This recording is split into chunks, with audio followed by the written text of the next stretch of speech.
चूने में ये चीज मिलाकर दुश्मन के घर के दरवाजे पर डाल देता हूँ, मेरा शत्रु खत्म होगा। बेटा, तू चूने में ये गुप्त चीज मिलाकर दुश्मन के दरवाजे पर डाल देना, शत्रु की 12 बज जाएगी। मैं इस चूने में ये चीज मिलाकर दुश्मन के घर की दीवार पर फेंक रहा हूँ, मेरा दुश्मन खत्म हो जाएगा। नमस्कार दोस्तों, स्वागत है आपका हमारे YouTube channel grow to success में।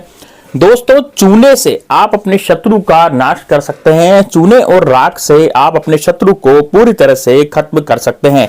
यानी कि सामने से यदि शत्रु आप पर वार करता है, जबरदस्ती आपको धमकियां देता है, जबरदस्ती आपको गीदड़ भपकियां देता है, यदि शत्रु जो है वह आपकी जिंदगी में प्रलय मचा रहा है और शत्रु ने आपको चारों तरफ से घेर लिया है, यानी कि वो शत्रु जो है वो और भी शत्रु आपके पैदा करता चला जा रहा है। यानी कि एक व्यक्ति को भड़काता है आपके खिलाफ, फिर दूसरे को भड़काता है, फिर तीसरे को भड़काता है। ऐसे करते करते आपके जो शत्रु हैं वो भी बढ़ते चले जा रहे हैं। यदि दोस्तों आपको भी ऐसा लग रहा है कि आपको चारों तरफ से शत्रु ने घेर लिया और आपको कुछ समझ नहीं आ रहा है कि अब हमें क्या करना चाहिए, तो दोस्तों ये वाला उपाय सिर्फ और सिर्फ आपके लिए है। इसलिए वीडियो को लास्ट तक अंत तक जरूर देखना, क्योंकि दोस्तों वीडियो आपने लास्ट तक देखी तभी जाकर के आपको ये उपाय समझ में आएगा। पूरी तरह से ये उपाय को आप समझ पाएंगे। तो दोस्तों किस तरह से उपाय करना है, कैसे उपाय करना है, तो पूरा इस वीडियो में जानेंगे, इसलिए इस वीडियो को लास्ट तक जरूर देखना।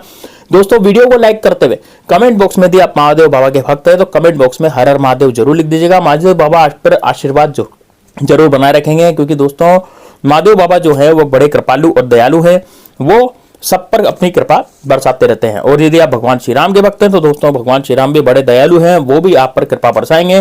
तो कमेंट बॉक्स में जय श्री राम लिख देना वीडियो को लाइक करते हुए। दोस्तों देखिए, सबसे पहले मैं आपको बताना चाहूंगा कि आपको इसमें किस तरह के चूने का इस्तेमाल करना है। दोस्तों चूना दो तरह का होता है, एक होता है जो पुताई के काम आता है, यानी कि जिससे चूने से पुताई होती है, और एक चूना वो होता है जो कि पान में गुटके में खाया जाता है, यानी कि पान में लगाकर चूना खाया जाता है ना, जो पान में लगाते हैं कत्था चूना, वो वाला चूने की मैं बात कर रहा हूं। ठीक है, तो दो तरह के चूने होते हैं। अब यहाँ पर आपको कौन से वाले चूने का इस्तेमाल करना है, तो दोस्तों ये आपकी मर्जी है। चूना चूना ही होता है, आप कोई से भी चूने का इस्तेमाल कर सकते हैं जो भी आपको इजीली एक्सेसिबल हो। यदि आपको लगता है कि नहीं, हम तो वो जो पानी में डाल करके जो चूना उबल जाता है जिसे हम खड़ा चूना कहते हैं, तो यदि वो इस्तेमाल करना चाहे तो वो कर सकते हैं। यदि आप चाहें तो एक 2 रुपए 5 रुपए की जो चूने की डिब्बी मिलती है उसका भी इस्तेमाल आप कर सकते हैं। या आपकी मर्जी, आप किस वाले चूने का इस्तेमाल करें, क्योंकि सभी चूने एक जैसे होते हैं। ठीक है, बस ये है कि वो वाला चूना जो है दीवार को पोतने के काम आता है, पुताई वगैरह करने के काम आता है, और जो दूसरा चूना होता है वो आपको पान वगैरह में या खाने वाला चूना जिसे हम बोलते हैं। ठीक है ना, लेकिन होता वो चूना ही है। अब देखिए दोस्तों, आपको करना क्या पड़ेगा इसमें। दोस्तों आपको राख का इस्तेमाल भी करना पड़ेगा। अब राख किस चीज की बनानी है, तो दोस्तों देखिए, सबसे पहले आप क्या करेंगे, आप जिस भी शत्रु से परेशान हैं, मान लीजिए, अब देखिए बहुत सारे शत्रु ऐसे होते हैं जो कि गुप्त होते हैं, वो हमारे सामने नहीं आते। इस तरह के शत्रु भी होते हैं जो बिल्कुल गुप्त शत्रु रहते हैं। अब वो गुप्त शत्रु जो होते हैं ना दोस्तों, वो ऐसे शत्रु होते हैं जो किसी भी तरीके से, यानी कि ये मान लीजिए कि किसी भी तरह से प्रहार भी कर सकते हैं या फिर वो किया कराया भी करा सकते हैं, है ना। ऐसे शत्रु जो कि किया कराया कराते रहते हैं, ऐसे शत्रु जो कि बिल्कुल गुप्त होते हैं, तो वो वाले शत्रु हैं, वो आपके सामने आते हैं और आपसे बड़ी प्यारी प्यारी बातें करते हैं। वो कहते हैं कि भैया हम तो आपके दोस्त हैं, हम आपके रिश्तेदार हैं, यानी कि आपके करीबी बनने का वो नाटक करते हैं और पीठ पीछे जो है वो आपको धोखा देने की कोशिश करते हैं। तो ऐसे जो शत्रु होते हैं, वो गुप्त शत्रु होते हैं, वो किया कराया कराते हैं, वो आपसे चिढ़ते हैं, जलते हैं। आपकी तरक्की देख करके भी वो शत्रु जो है वो जलते हैं, है ना। आपकी कितनी भी तरक्की हो जाए, वो तरक्की देख करके ऐसे जलेंगे कि यार इस व्यक्ति की इतनी ज्यादा तरक्की हो गई, मेरी तो हुई नहीं, तो इसकी भी तरक्की नहीं होनी चाहिए, उनको ऐसा लगता है। ठीक है ना, तो यानी कि यह व्यक्ति भी अच्छा खासा मान लीजिए पैसा कमा रहा है, कोई व्यक्ति यदि कमा रहा है तो वो नहीं कमाना चाहिए, इस तरह की उनकी सोच हो जाती है, इस तरह की थिंकिंग जो है उन शत्रुओं की बन जाती है। तो उससे क्या होता है दोस्तों, वो आपके जबरदस्त शत्रु बन जाते हैं। वो छोटा मोटा किया कराया नहीं कराते, वो इतना बड़ा किया कराया कराते हैं जिससे कि हो सकता है कि आप खटले पे पड़ जाएं, या हो सकता है आपकी तबीयत खराब हो जाए, आपकी तबीयत बिगड़ जाए, या फिर हो सकता है आप जो है पूरी तरह से लाचार हो जाए, है ना। तो यानी कि कहने का मतलब ये हुआ कि वो जो शत्रु हैं वो पूरी तरह से आपकी जिंदगी में बहुत ज्यादा दिक्कतें आपको देने लगते हैं। वो शत्रु ऐसे होते हैं जो आपको पूरी तरह से बर्बाद करने की सोचते हैं। तो दोस्तों अब ऐसा क्या होता है, कोई तांत्रिक द्वारा, कोई तंत्र द्वारा आप पर कुछ किया कराया ऐसा करवाते से आपके घर में लड़ाई झगड़े होने लग जाते हैं। हो सकता है कि आपके घर में मार कुटाई मच जाए, हो सकता है आपके घर का माहौल जो है वो शांत नहीं रहे, है ना, आपके घर का माहौल जो है वो खराब हो जाए। तो दोस्तों यदि इस तरीके से आपकी जिंदगी में हो रहा ना, तो बस ये वाला उपाय सिर्फ और सिर्फ आपके लिए होने जा रहा है, इसलिए वीडियो को अंत तक, लास्ट तक जरूर देखना। और दोस्तों एक बात और मैं कहना चाहूंगा कि यदि देखिए आपकी जिंदगी में ऐसे शत्रु हैं जो कि सामने से आकर के वार कर रहे हैं, तो उनके लिए तो सबसे बेस्ट उपाय, तो सबसे पहले आप क्या करेंगे, एक लेंगे दोस्तों आप कागज।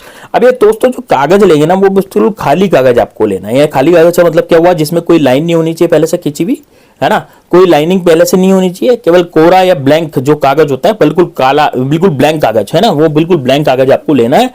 और बिल्कुल ब्लैंक कागज लेकर के आपको काले कलर के मार्कर से अपने शत्रु का नाम लिखना है। इसलिए मैंने पहले कहा था कि भाई शत्रु का नाम लिखें। अब शत्रु का नाम जो है आपको लिखना है, यदि शत्रु का नाम याद होगा तभी लिख पाएंगे।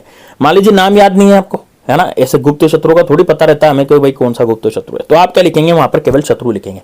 अब कागज के नीचे की तरफ, जैसे ऊपर की तरफ तो आपने लिखा, थोड़ा ऊपर लिखेगा, है ना, शत्रु का नाम या शत्रु ऊपर लिखेगा, और थोड़ा नीचे की तरफ आप लिखेगा त्रिम। क्या लिखेंगे दोस्तों, त्रिम, त्रिशूल वाला, ठीक है ना, त्रिशूल वाला वो है वो तो त्रिम लिख देंगे। क्या लिखेंगे, वहां नीचे कागज के नीचे त्रिम। अब त्रिम लिख करके दोस्तों अब आपको इस कागज को फोल्ड करना है, अपने सीधे हाथ में लेना है। दोस्तों ये उपाय करते समय आपको दक्षिण दिशा में बैठ जाना है। अब मैं आपको इस उपाय का दिन बताना चाहूंगा। तो दिन है दोस्तों, आप इसको गुरुवार के दिन, आप शुक्रवार के दिन, और या फिर शनिवार के दिन, इन 3 दिन में से कोई से भी दिन आप इसको कर सकते हैं, ठीक है। तीनों दिनों में से कोई सा भी दिन आप कर सकते हैं, रविवार के दिन भी कर सकते हैं। यदि आपको लगता है कि यार मैं ऑफिस जाता हूं, मुझे टाइम नहीं मिलता और मुझे छुट्टी नहीं मिलती, तो आप रविवार के दिन भी इसको कर सकते हैं। कब करना है, सुबह के समय करना है, ठीक है ना, सुबह के समय, सुबह 7 से और 12 बजे के बीच में सुबह को कभी भी करें, कोई प्रॉब्लम नहीं है, कोई समस्या नहीं होगी, ठीक है ना। तो सुबह 7 से 12 के बीच में सुबह को कभी भी कर ले। तो देखिए अब 7 से 12 के बीच में आप इस उपाय को कब करेंगे, देखिए 7 से 12 के बीच में इस उपाय को आप कभी भी कर सकते हैं, एनी टाइम, ठीक है। ऐसा नहीं है कि भाई आप एनी टाइम नहीं कर पा रहे या फिर 7 से 12 आप कभी भी करें, ठीक है ना। करना क्या है, एकांत कमरे में बैठना है, ऐसी जगह बैठना है जहां पर बिल्कुल एकांत हो, है ना, जहां पर बिल्कुल सुनसान हो, ऐसी जगह पर बैठना है, ठीक है। तो ऐसी जगह पर बैठ जाएंगे। सबसे पहले तो वहां पर बैठ करके एक सुनसान कमरे में बैठेंगे। सुनसान कमरे में बैठ करके दक्षिण दिशा में बैठेंगे मुंह करके, और दक्षिण दिशा की तरफ मुंह करके आपको दोस्तों अब कागज पर काले कलर के मार्कर से लिखना है अपने शत्रु का नाम। याद रखें, इसी तरह से लिखना है। कागज फोल्ड करा, फोल्ड करने के बाद मैंने बता दिया शत्रु का नाम और त्रिम नीचे लिखना है।